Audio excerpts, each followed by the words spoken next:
누구나 첫사랑의 기억이 있겠지. 아니 이만여도 말이야, 아름답고 애절한 첫사랑의 기억 없어. 그딴 거 없어. 첫사랑은 이루어지지 않는 거야. 왜냐고? 원래 첫사랑은 이루어지지 않아야 아름다운 법이거든. 안 그래? 흥.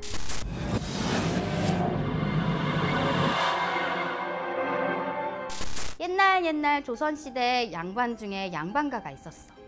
이 집안엔 아버지가 일찍 돌아가시고 올해 19살 되는 아들 석진이가 아버지의 관직을 물려받게 됐는데, 잠깐만. 석진이? BTS 김석진. 뭐야, BTS 진이랑 이름이 똑같네? 조선시대엔 음서제라는 게 있었는데 원래 신라 때부터 있었지만 고려 성종 때부터 이걸 제도화했었어. 그리고 조선시대에도 양반들 사이에 이어졌는데 공부를 잘하면 부모님의 관직을 물려받을 수 있었던 제도야. 우리의 석진이 당연히 공부 잘했고 외모 출중하니 성인이 되면 자기 아버지의 관직을 물려받는 건 당연한 일이었지. 게다가 지체 높은 양반가엔 집안일을 돕는 노비도 여럿 있었는데 사실 조선시대는 계급사회였어.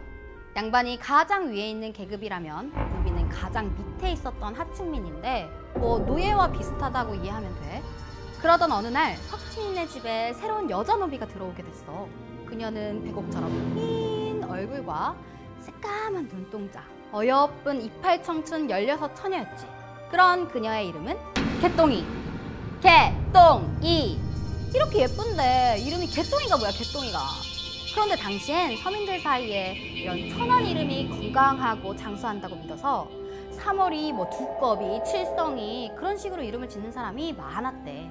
아유, 그래도 그렇게 어여쁜 여자애가 개똥이는 좀 그렇긴 한데 그나저나 뭔가가 시작될 것 같은 이 느낌. 나만 느껴? 어느 날 글 공부를 하던 석진이는 머리나 식힐 겸 마당 연못가에 나가 천천히 물들기 시작한 가을 단풍을 보면서 사색에 잠겨 있었는데 바로 그때 갑자기 닥쳤던 개똥이가 연못에 풍덩 빠진 거야. 닭이랑 함께 허우적대는 모양이 많이 웃겼지만 석진이는 무작정 뛰어들어 개똥이를 구했어. 간신히 물 밖으로 데리고 나와 자세히 보니 물에 흠뻑 젖은 모습이 왜 그리 예쁜지. 뚜뚜루뚜 뚜뚜루뚜. 아니 석진이가 한눈에 반한 거야. 그렇게 두 사람은 천천히 애틋한 마음을 쌓아갔어. 당연히 아무도 모르게 말이야. 그 시대 양반과 노비의 연애라니 있을 수가 없는 일이었거든. 그러던 어느 날 석진이는 부모님이 맺어준 여자와 혼례를 치르게 돼. 신분을 뛰어넘는 결혼이 당시엔 있을 수가 없는 일이었기에 가슴이 많이 아프지만 두 사람은 모두 받아들였어. 그렇게 2년의 세월이 흘렀는데 석진이는 관직을 이어받아 바쁘게 일을 하고 있었고 개똥이도 도련님이 신경 쓰이긴 했지만 자신의 자리에서 열심히 일하면서 애써 서로를 외면하고 살았지. 그런데 2년의 시간 동안 석진에겐 아이가 생기질 않았어. 대대로 손이 귀한 집안이었기 때문에 홀어머니는 조바심이 났지. 그때 어머니가 생각해낸 게 있었어. 건강한 처녀에게 집안의 아이를 몰래 낳게 해. 그 아이만 키우는 건데 이게 당시 쓰던 단어가 있긴 한데 별로 좋은 말은 아니라서 말 안 할래. 그러던 중 어머니의 눈에 띈 여자가 있었으니 바로 개똥이었지. 어여쁜 얼굴에 곧잘 일도 해내는 명석함과 건강한 몸이 눈에 확 띄었지. 그리고 은밀한 제안을 했어. 개똥아, 석진이 아들만 낳아준다면 한몫 단단히 챙겨서 평생 일하지 않고도 먹고 살 수 있도록 해주마. 단, 이 일이 단 한마디라도 새어나가는 날이면 네 목숨 붙어있지 않을 것이니 조심, 또 조심해야 한다. 황당한 제안이지만 개똥이는 허락했어. 왜냐고? 그렇게나마 석진 도련님과 부부는 아니지만 부부 비슷한 연애를 맺고 싶었거든. 어차피 신분 차이 때문에 이뤄질 수 없으니까 말이야. 아니 근데 말이야, 이 두 사람 사이인 것도 알겠고 애틋한 마음인 것도 나는 이해는 가지만 말이야, 솔직히 석진이 저거 너무 불쌍한 거 아니야? 그걸 지켜봐야 하는 심정이 오죽할까? 석진아! 괜히 열받네. 하지만 석진과 개똥이는 마냥 행복하게 보냈어. 남의 눈을 피해서 연애를 할 때도 있었는데 이렇게 대놓고 함께 있어도 뭐라 할 사람 아무도 없으니까 그러다 보니 아이도 들어서게 됐고 출산하는 날이 되었어. 몰래 아이를 낳아야 하기 때문에 개똥이는 숨소리도 밖에 새어나가지 못하도록 이를 악물고 출산을 했는데 글쎄 아들을 낳은 거야. 석진이네서 그토록 원하던 그 아들 말이야. 하지만 개똥이는 아이를 낳자마자 얼굴 한 번도 못 보고 바로 시어머니에게 뺏겨야 했고 몸조리도 못한 채 그대로 쫓겨났어. 작은 초가집 하나 얻을 만큼의 돈을 받고 말이야. 하지만 개똥이는 아이를 낳은 약한 몸으로 멀리 갈 수는 없었어. 왜냐면 우연이라도 아이의 얼굴과 석진이를 보려면 근처에 살았어야 하니까 말이야. 반면에 아이를 낳은 후 감쪽같이 사라진 개똥이를 찾느라 혈안이 된 석진이는 일주일이 흐른 후 가까스로 개똥이의 거처를 찾아내게 됐어. 다 쓰러져가는 집에서 세약할 대로 세약해진 개똥이의 모습을 본 석진이는 그날부터 몸조리를 시켜주고 맛있는 음식을 가져다주면서 정성스레 보살폈는데 그러다 자신의 아들이 개똥이를 찾아내 그 집을 드나든다는 사실을 안 어머니가 크게 노여워했어. 솔직히 조강지처가 뻔히 있는데 그건 안 될 일이잖아? 그렇게 지체 높은 양반가에 심지어 아들은 높은 관직에 있는데 구설수에라도 올라봐. 완전 가문의 수치잖아. 아니 그리고 같은 여자 입장에서 아내는 뭐가 되냐고. 그래 뭐 대를 이어야 한다고 해서 아들을 낳아온 거 그것도 정말 열받고 펄쩍 뛸 일이지만 그 시대엔 뭐 그랬다고 치자고. 실제 있었던 일들이니까. 그런데 이건 뭐 대놓고 바람 피우는 일이잖아. 어머니도 보다 못해 아들을 앉혀놓고 따끔하게 충고를 했어. 사내 대장부가 그깟 마음 하나 다스리지 못하고 사소한 이끌림에 흔들려서 되겠느냐. 어머니, 저도 제 마음대로 되지 않습니다. 개똥이는 저의 첫사랑입니다. 어허! 사람들의 눈이 무섭지도 않느냐. 이러다 말이라도 새어나간다면 그 망신을 어찌 감당하려고. 당장 그만두어라. 이 어미가 쓰러지는 꼴을 봐야겠느냐. 크게 꾸중을 듣고 난 그날은 석진이도 마음이 싱숭생숭해서 개똥이네에 가지 않았어.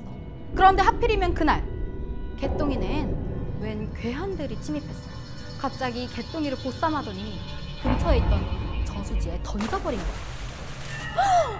이거 뭐지? 그럼 개똥이 하늘나라 간 거야? 대체 누가 그랬을까? 개똥이는 결국 저승문턱에도 못 가고 영문도 모른 채 살해당한 원통함에 부천을 맴도는, 아니 석진이 집안을 맴도는 원귀가 됐어. 그리고 그 집안 대청마루 밑에 숨어선 집안 사람들의 일거수일투족을 감시하며 복수할 생각만 했지. 소름! 너무 끔찍하다. 마루 밑에 귀신이라니. 그렇다면 개똥이를 죽게 한 사람이 석진이네랑 연관이 있다는 거잖아. 어머니? 아니면 석진이 아내? 대체 누구지? 석진이네 집안 사람들은 모두가 언젠가부터 이상한 기운을 느꼈어. 누군가의 시선, 싸늘한 기운, 괜히 닭살 돋는 소름 끼치는 경험이.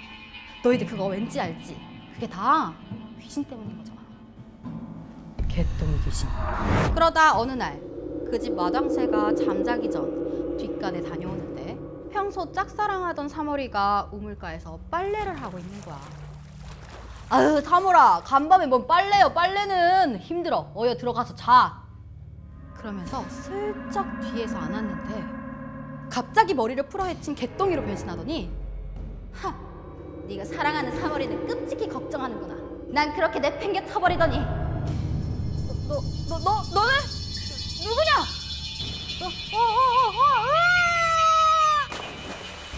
다음날 아침을 하기 위해 우물에서 물을 들여던 사머리는 깜짝 놀랐어. 뭐가 둥둥 떠 있는데 자세히 보니 글쎄 사람인 거야. 집안이 발칵 뒤집혀진 거야. 사람들은 웅성웅성거렸어. 자살인 건지 누군가 죽게 한 건지 도통 알 길이 없었거든. 그리고 그날 밤 개똥이를 물에 빠뜨린 괴한 중 나머지 한 명인 칠복이가 밤늦게 막걸리를 한잔하곤 비틀비틀 걸어오는데 대문 앞에 웬 어여쁜 여인이 쓰러져 있는 거야. 술김에 흑심을 품은 칠복이가 그 여인을 안아올리려고 하자 그 여인이 개똥이 귀신으로 확 변신하더니 칠복이 목을 냅다 조르면서 울부짖는 거야. 하, 어때 기분이? 내가 물속으로 가라앉을 때 얼마나 답답했는지 알아? 내가 숨이 점점 끊어져 갈 때 얼마나 무서웠는지 아냐고. 어디 너도 똑같이 당해봐. 그렇게 금방 칠복이도 숨을 거뒀어.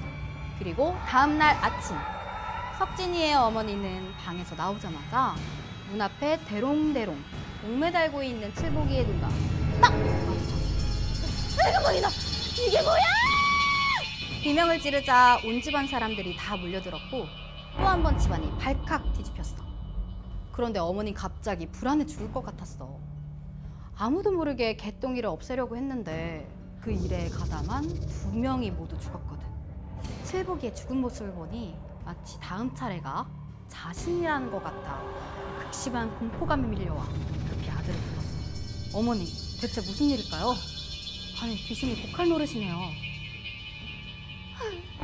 석진아, 미안하다. 네? 아니, 어머니, 미안하다뇨. 아니, 무슨 말씀이세요?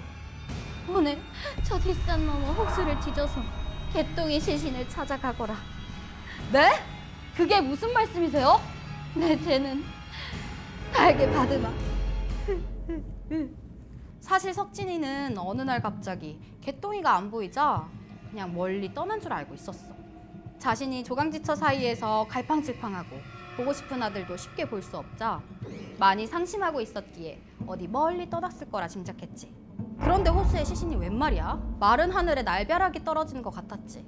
석진이는 재빨리 집안 하인들과 동네 사람들을 모두 모아 호숫가로 갔어. 그리고 하루 종일 뒤져서 간신히 개똥이의 시신을 건져내곤 하염없이 동로와 울었어. 그냥 어딘가로 떠났을 거라고만 생각했던 자신을 탓하며 자신의 무능함 때문에 개똥이를 이렇게 만든 것 같아 죄책감마저 들었지. 그리고 양지 바른 곳에 정성스럽게 묻어주고 스님께 그 넋을 기리는 천도제도 부탁했어. 그리고 어머니도 진심으로 깊은 사죄를 하며 그때부터 절에서 지냈어. 물론 그렇다고 용서될 일이 아니지만 말이야. 그런 그날 밤 석진이가 잠자리에 들려고 하자 하얀 소복을 입고 말끔하게 차려입은 개똥이가 석진의 앞에 처음으로 나타났어. 귀신이란 걸 알았지만 석진은 무서움보단 미안함이 앞섰지. 개똥아, 미안하다. 이 못난 놈을 부디 용서치 마라. 서방님, 이 깊고 깊은 한을 그렇게나마 풀어주셔서 이제 마음 놓고 저승문턱을 넘을 수 있게 됐습니다. 부디 우리 아들 잘 키워주십시오. 그리고 큰 절을 하곤 후련히 사라져버렸어. 이 이야기는 중심을 못 세우고 이리저리 흔들렸던 석진의 우유부단함이 얼마나 많은 이들을 혼란에 빠뜨리고 힘들게 하는지에 대한 교훈이 숨어 있어. 그러니까 너희들 인생은 선택의 연속이야. 항상 남을 배려하는 마음으로 옳은 선택을 할 수 있도록 나의 마음을 튼튼히 해야만 해. 알았지? 튼튼! 하! 구독 눌러. 좋아요도. 안 그럼 찾아간다.